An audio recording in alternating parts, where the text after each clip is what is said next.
Bonjour à tous et merci de regarder cette vidéo sur les processeurs ou CPU, abréviation anglaise d'unité centrale de traitement. Nous allons parler aujourd'hui des processeurs pour ordinateurs de bureau, proches des ordinateurs portables. Mais il faut aussi savoir qu'il y en a dans tout ce qui est électronique maintenant, de l'électroménager aux télévisions, ainsi que les téléphones et les voitures, etc. On va donc se demander comment fonctionne un processeur, que contient-il et quelles sont ses caractéristiques principales.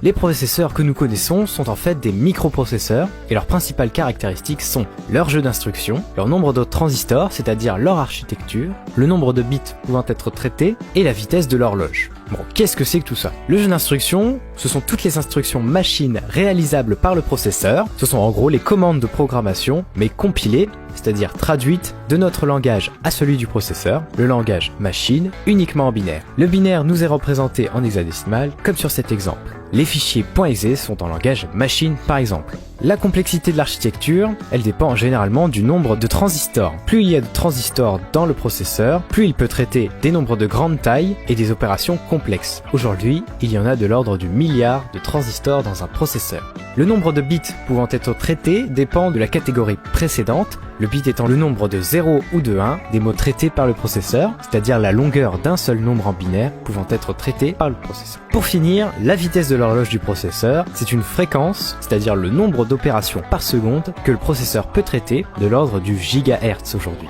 Les principaux moyens d'augmenter la performance d'un processeur sont donc soit d'augmenter son nombre de transistors, soit d'augmenter sa fréquence d'utilisation. Quand on overclock un processeur, on augmente ses performances en augmentant la fréquence d'utilisation des transistors, puisqu'on ne peut pas augmenter leur nombre.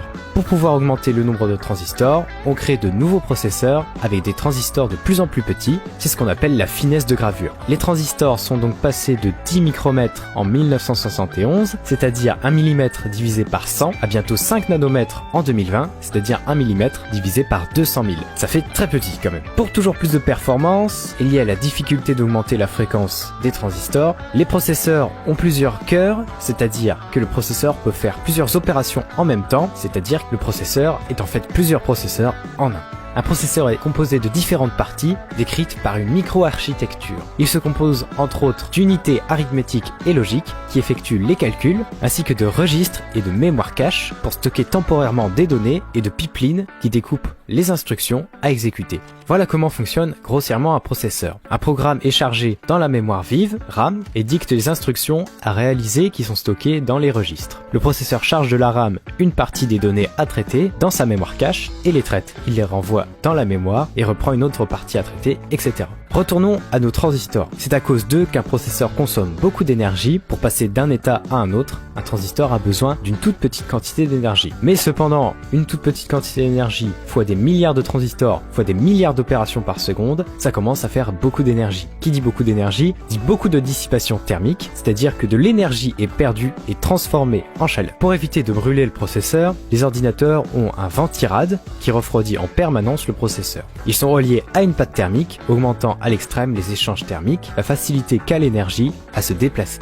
Parlons maintenant des modèles actuels de processeurs. En CPU, il y a deux grands fabricants, Intel et AMD. Intel a les gammes Celeron, Pentium pour des usages basiques, bureautique, internet, i3 et i5 pour des jeux, i7 et i9 pour du travail 3D et du montage conséquent. Chez AMD, il y a les mêmes équivalents, Sempron, Athlon, A6 et A7 pour la bureautique, Ryzen 3 et 5 pour le jeu, et Ryzen 7 et 9 pour le travail 3D.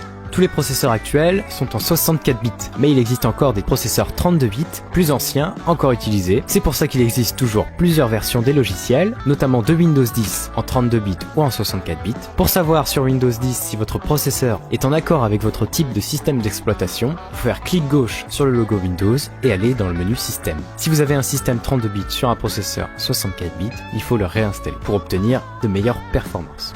Le principal problème des processeurs 32 bits, c'est qu'on ne peut pas avoir plus de 4 Go de mémoire RAM, donc si on a plus de 4 Go de RAM, c'est qu'on a un processeur 64 bits. On peut le voir dans le même menu, ainsi que le processeur que l'on a. Il existe aussi des processeurs dédiés, les GPU, contenus dans les cartes graphiques pour l'image, fabriqués généralement par Nvidia et AMD, les DSP pour traiter des signaux analogiques comme l'audio. Pour finir, il existe une architecture spéciale de processeurs, l'ARM, dont le fonctionnement est différent. Ils sont utilisés notamment dans les téléphones portables et les tablettes.